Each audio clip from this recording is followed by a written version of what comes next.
masih bersama saya Indra di sini. Dan hari ini kebetulan tamu kita adalah salah satu orang yang cukup terkenal di Kerinci dan teman sekolah saya juga. Apa kabarnya, Bu Julia? Alhamdulillah, luar biasa ya. Ya, terakhir kita ketemu kapan ya? Kapan ya? Mungkin SMA bukan? Iya, SMA kayaknya ya. Iya. Sekitar 11 tahun yang 11 lalu. tahun yang lalu, Masya Allah. Masya Allah, udah lama banget kita nggak ketemu. Gimana kabarnya? Alhamdulillah, luar biasa. Ya begitulah. Puasanya lancar ya? Alhamdulillah. Baju lebarannya udah beli berapa banyak? Baju lebaran masih di toko. Kebetulan kan ini kan udah dekat hari lebaran juga ya. Jadi mohon maaf lahir batin juga dari tim Kerinci People, juga buatnya Julia. Gimana nih, tumben nih bisa dihubungi, biasanya sibuk? Oh, enggak juga ya. Biasa aja. Biasanya sibuk ngapain? Biasanya ngajar kan, ngajar di kampus, di beberapa kampus. Nah, terus juga ya bolak-balik lah ke Padang, masih ke Padang? Masih nyambung kuliah kan. Oh, oke. S3? Wow, keren. Saya S1 aja ngos-ngosan. Tapi alhamdulillah udah S1 sekarang, saya udah bersyukur sih. Alhamdulillah. Sejauh itu kan. Tapi ya ngelihat temen udah ada yang S2, S3 gitu, kayak termotivasi juga lah untuk sampai ke titik itu gitu. Iya, harus lah ya. Harus sih. Harus termotivasi. Dan saya mau tanya ini sih, karena kebetulan kan kamu kan berada di dunia kependidikan lah ya. Sekarang itu lagi, saya mulai aja lah ya, malas basa-basinya lama-lama karena kita udah temenan udah lama. Apalagi sekarang ini untuk di Kerinci, itu lagi dibilang tren sih, mungkin tren ya, untuk orang-orang yang berangkat ke luar negeri gitu. TKI. Iya, jadi TKI, terutama ada yang ke Malaysia, ya rata-rata orang Kerinci hampir ke Malaysia lah ya. Ada yang ke Jepang, ke Korea, segala macamnya gitu. Menurut Julia sendiri itu gimana sih untuk pengaruhnya terhadap kita lah? Perkembangan anak mungkin ya, iya kan? Oke, boleh. Ya. Kalau dunia pendidikan itu erat kaitannya dengan perkembangan anak kan itu ya. Karena mereka itu berkembang mulai dididik itu, bahkan ada yang mengatakan masih di dalam kandungan gitu ya.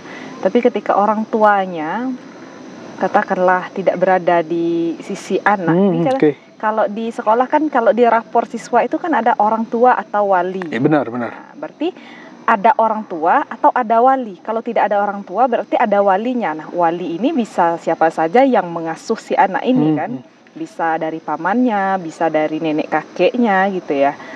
Nah, cuma kalau di sini kalau kita melihat bagaimana kaitan antara mungkin kalau fenomena sekarang kalau kita lihat di sekitar kita ini kan memang banyak orang tua yang menjadi TKI ya. Benar. Ya, artinya ya memang secara finansial sedang berjuang kan. Betul.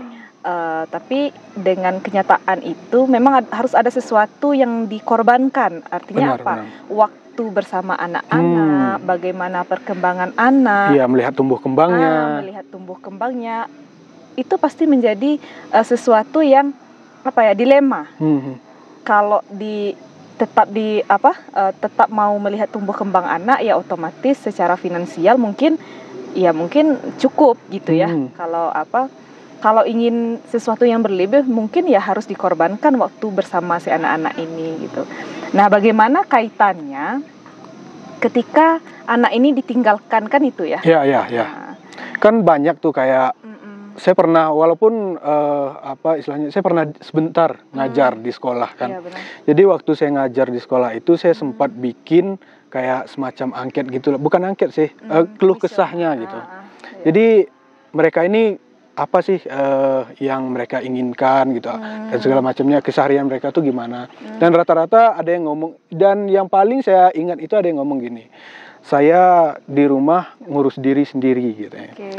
Ayah ibu saya jauh dari orang tua katanya kan, saya jauh dari orang tua, jadi saya ngurus diri sendiri. Kadang saya mohon maaf ngomong kayak dilecehkan sama masih dalam keluarganya gitu, dan dia nggak bisa ngapa-ngapain. Jadi kan gimana ya? Kalau kita baca dari itu mungkin miris ya gitu loh. Oke. Kalau ini menurut saya ya, karena kalau kita melihat ini manusia ini menurut salah satu teori ya, namanya teori Maslow gitu ya. Jadi manusia itu punya kebutuhan. Dan setiap manusia itu punya kebutuhan yang sama kalau dilihat dari teori ini ya. Ada 5 tingkat kebutuhan manusia. Yang pertama itu ada kebutuhan fisiologis. Nah, ketika kebutuhan fisiologis ini terpenuhi, itu setiap manusia itu akan membutuhkan naik lagi kebutuhannya, yaitu kebutuhan rasa aman lagi. Rasa aman sama seperti yang Mandan katakan tadi kan. Ya, rasa aman merasa terlindungi. Kalau di rumah, kalau kita punya rumah, kita terlindungi dari panas dan hujan.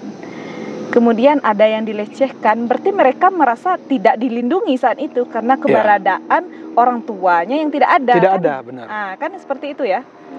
Kemudian di atas itu ada ketika kita sudah mencapai kebutuhan rasa aman tadi, ada kebutuhan yang selanjutnya yang kita butuhkan, yaitu kebutuhan kasih sayang.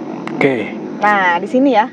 Berarti poinnya di kasih sayang. Ya, di kasih sayang. Kalau dia seperti pelecehan tadi, kalau seperti tidak merasa aman dengan lingkungan sekitar, dibullying kan seperti itu ya. Nah, jadi itu kan kebutuhan rasa amannya belum terpenuhi. Betul. Nah, ketika anak sudah merasa aman, mereka akan butuh kebutuhan selanjutnya, itu rasa kasih sayang.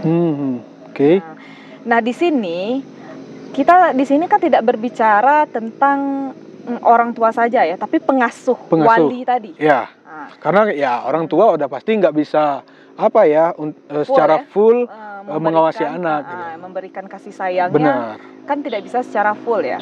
Kembali lagi, kalau sempat walinya ini juga tidak bisa memberikan kasih sayang yang diharapkan sesuai dengan kebutuhan anak, yaitu tadi tumbuh kembangnya terganggu ya. Ya, terganggu. Tidak seperti yang kita inginkan lah. Ya, karena ya banyak juga sih yang pada akhirnya mungkin karena mereka kurang mendapatkan kasih sayang di rumah, akhirnya mencari keluar. Benar, banyak sekali hal-hal seperti itu terjadi. Saya pernah mendapatkan kasus seperti ini. Anak yang bisa kita katakan memang anak orang kaya ya, memang anak orang kaya. Dia waktu itu saya sempat ngajar di salah satu sekolah, tapi dia ini sering ikut teman-temannya ngamen di jalan gitu kan. Dan ini sesuatu yang meresahkan oleh sekolah gitu. Kok anak ini sering di jalanan, sering ketemu sama guru-gurunya gitu ya. Padahal orang tuanya bisa dikatakan memang ekonomi mereka itu di atas rata-rata. Saat itu saya sempat memanggil anak ini.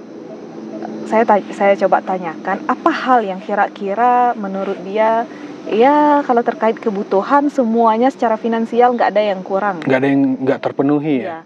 Secara untuk anak SMP ya waktu itu, saya rasa berlebih semuanya.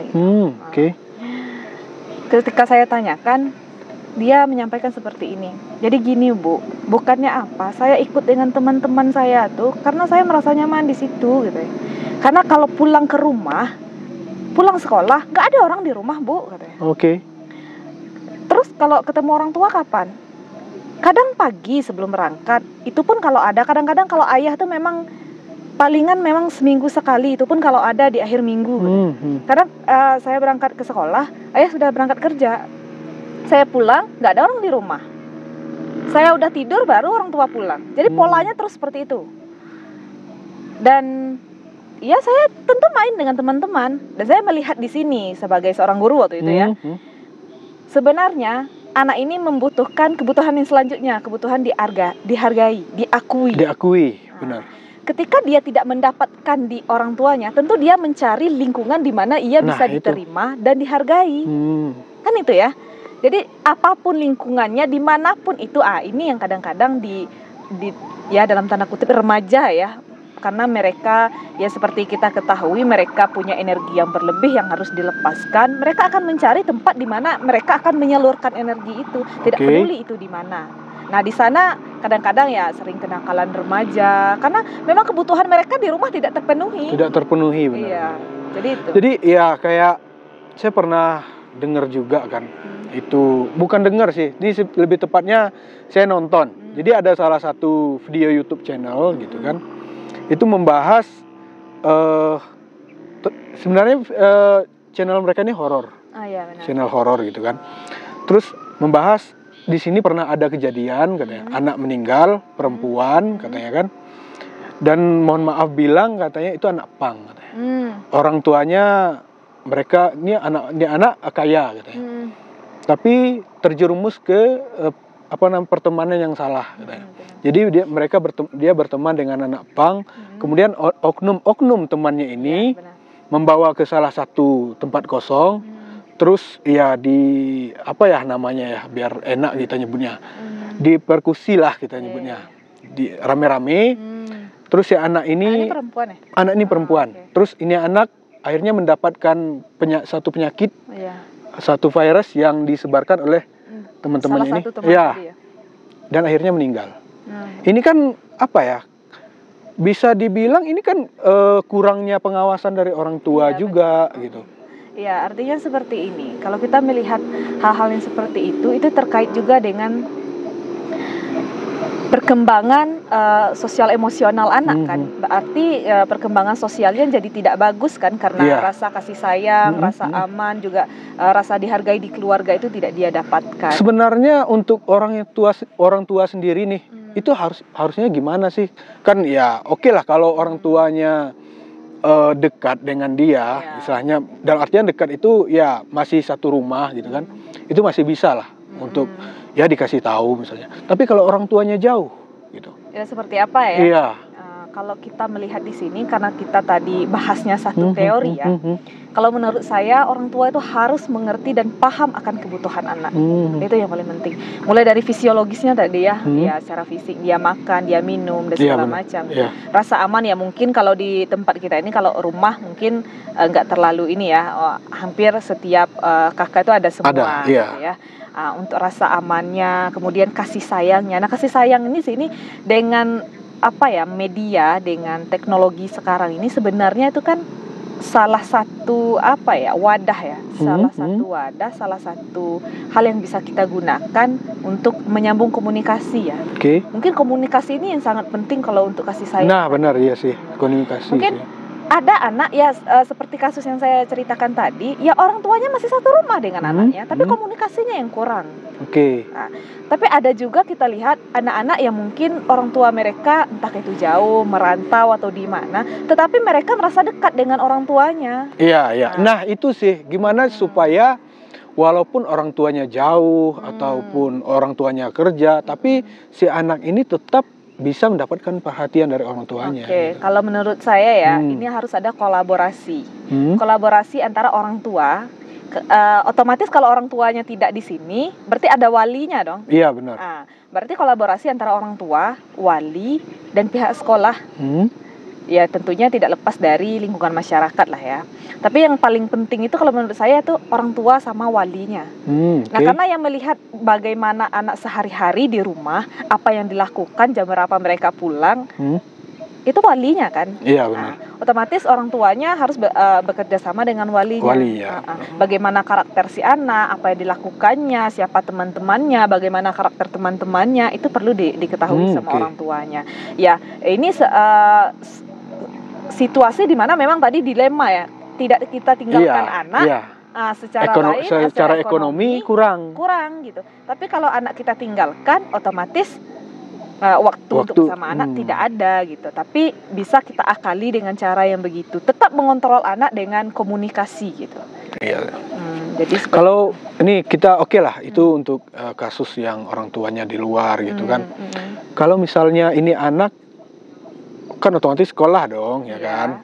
Istilahnya orang tuanya udah ke luar negeri gitu buat membiayai buat kehidupan dia. Otomatis anaknya pasti disekolahkan gitu. Benar. Kadang di sekolah itu juga lingkungan sekolahnya itu tidak mendukung, dalam artian ya mendapat bullying lah dari teman-teman sekolahnya. Termasuk saya pribadi pun zaman dulu tuh saya pernah kelas berapa ya? Kayaknya kelas 3 SD gitu. Saya dijauhin satu kelas, masih SD nih, istilahnya apa ya? Istilahnya mental belum terbangun gitu. Saya sempat nggak mau sekolah waktu itu. Gara-gara saya dibully, orang tua saya di Malaysia kan, kedua-duanya di Malaysia. Jadi saya tinggal dengan nenek saya gitu. Dibully satu kelas. Akhirnya saya nggak berani untuk berangkat sekolah. Dan di zaman sekarang pun saya rasa masih ada dengan bullying semacam itu gitu loh. Itu gimana kita untuk menjaga mental anak gitu loh.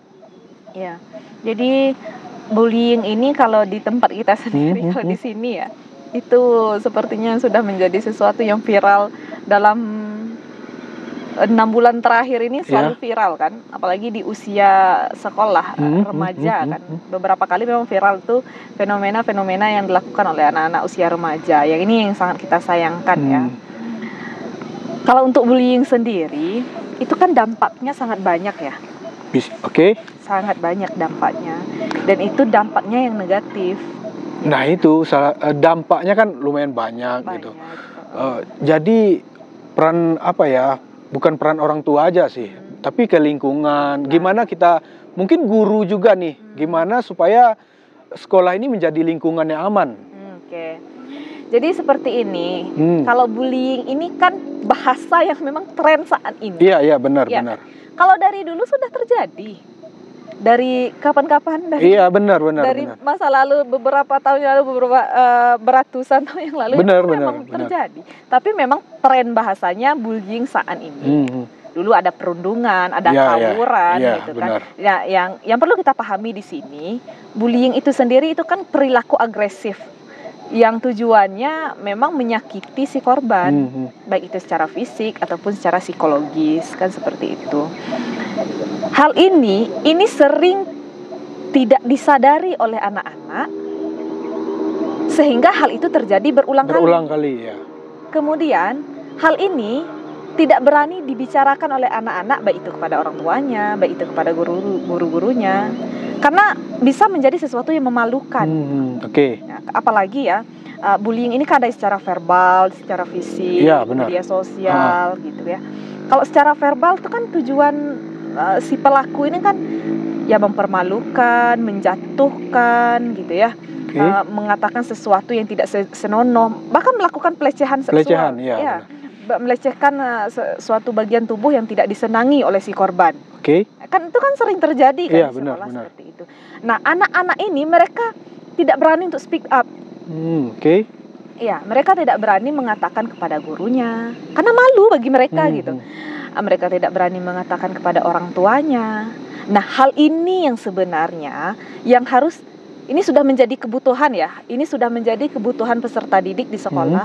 Bahwasannya materi-materi seperti ini, apalagi kalau saya katakan tuh memang guru BK ya. Ini sudah jadi kebutuhan peserta didik, dan materi ini harus dimasukkan ke dalam layanan. Dan itu untuk dari sekolahnya ya. Saya sedikit pengen bahas ini. Pengen tanya sih. Kalau perundungan atau bullying gitu, itu berlaku ke anak yang kurang beruntung aja gitu. Setuju nggak kira-kira? Maksudnya gini, mohon maaf bilang ya, yang good looking biasanya nggak dibully, tapi yang dibully itu justru yang agak kurang gitu, entah itu di dalam kelas ataupun di dalam sekolah gitu. Itu setuju nggak kalau dengan seperti itu? Kalau menurut saya, yang good looking itu juga dibully. Karena kalau kita melihat ya tren-tren artis Korea, beberapa artis Korea itu fenomenanya kan beberapa orang sempat bunuh diri kan? Bunuh diri kan? Karena dibully oleh netizen di sosial medianya, karena nggak tahan bunuh diri. Apa kurangnya? Apa mereka nggak good looking? Tapi di sini kekuatan mental mereka tahan atau tidak, bisa atau tidak menghadapi untuk hal survive ini. Gitu ya? Untuk survive mengenai hal ini. Kadang kalau saya katakan itu, semakin banyak bullying, itu kan mental kita kan semakin down ya. Iya benar. Tidak ada yang kayak membentengi mereka. Makanya kalau kita di timur di sini sebenarnya religiusitas agamais itu sebenarnya sangat membantu untuk membentuk karakter dan membentuk mental kita sebenarnya. Karena misalnya ya kita dibully, dikatakan seperti ini, entah memang benar atau enggak gitu ya. Saking sakit hati kita kembalinya kemana? Kita pasti ibadah ya minimal. Iya. Kita curhat sama Allah gini. Betul, minimal ada seperti itu. Ya. Kalau yang ya mohon maaf ya untuk mereka yang di luar yang tidak punya agama, gimana? Kemana mereka akan kembali? Nah, makanya kalau untuk yang enggak good looking mungkin hampir semua kita ya mengalami. Cuman gimana kekuatan mental kita, kemudian bagaimana lingkungan merangkul. Itu sangat mempengaruhi gitu. Itu sebenarnya kayak lingkungan itu, anggaplah lingkungan sekolah lah ya. Gimana sih supaya kita tuh mencari circle pertemanan lah yang positif gitu. Gitu. Ya seperti kita ketahui tadi bahwasanya ini kan kalau masa remaja ini sekitar 12 sampai 18 tahun ya. Jadi melihat pertemanan itu kita lihat aktivitas apa yang mereka lakukan. Ya kan? Kita anggap sekarang anak-anak remaja dari usia 13 sampai 18 tahun mereka mempunyai energi yang sama di umur yang sama gitu ya. Energi ini harus dilepaskan. Kemana mereka melepaskan? Lihat teman-teman yang melepaskan energi ini ke tempat-tempat yang positif. Misalnya kecenderungannya kemana? Kalau di sekolah itu kan ada yang memang suka berorganisasi, ikut pramuka, ikut OSIS, ikut ini, ikut itu. Pokoknya dia aktif di sekolah. Lihat teman-teman yang seperti itu. Tapi ada anak-anak ya mohon maaf, ya mereka menghabiskan waktu. Ya mohon maaf kalau di tempat kita ini kadang-kadang ada kasus-kasus siswa remaja yang sangat ini kan kayak ngisap lem ya semua jenis kenakalan remaja ya.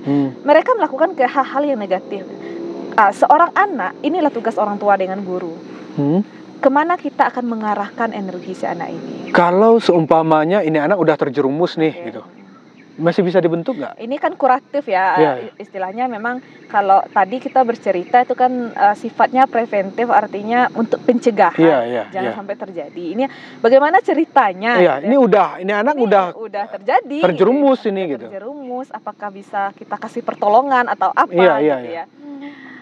Ya kalau di istilah itu kan ada rehabilitasi ya. Kalau ini kan memang pasca terjadinya, kita anggaplah bullying tadi. Pasca terjadinya bullying gitu. Baik itu pelaku ataupun korban, mereka butuh pertolongan keduanya gitu.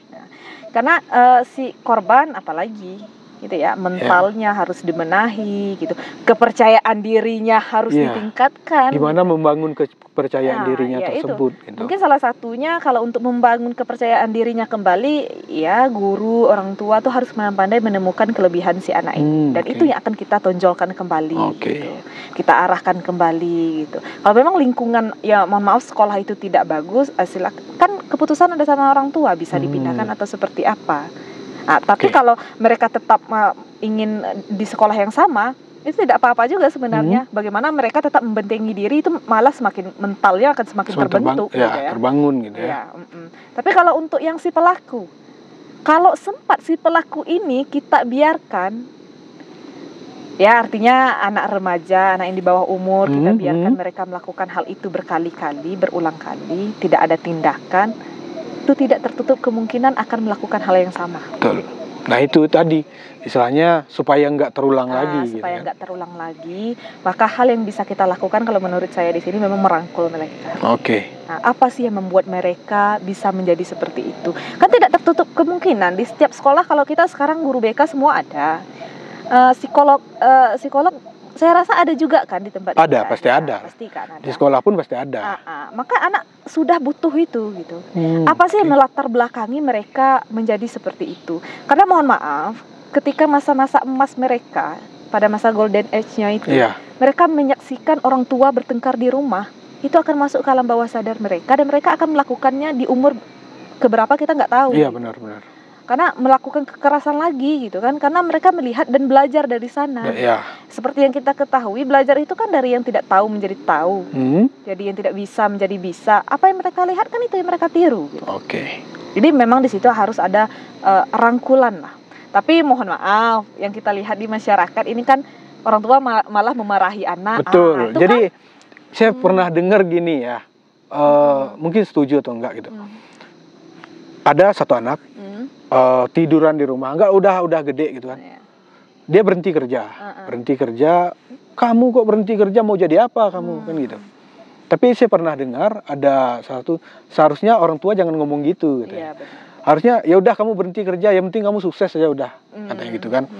Karena apa? Doa orang tua itu kan mustajab ya. Iya, benar. Jadi kalau kita mendoakan anak kita mau jadi apa, kamu menjadi pengangguran gitu, otomatis anaknya pasti bakalan jadi pengangguran gitu. Iya, benar. Kan kalau di orang tua tuh sehari-hari kan kita pernah dengar bahasa-bahasa yang tidak mengenakan. Iya, ya. benar. Dasar anak ini. Betul.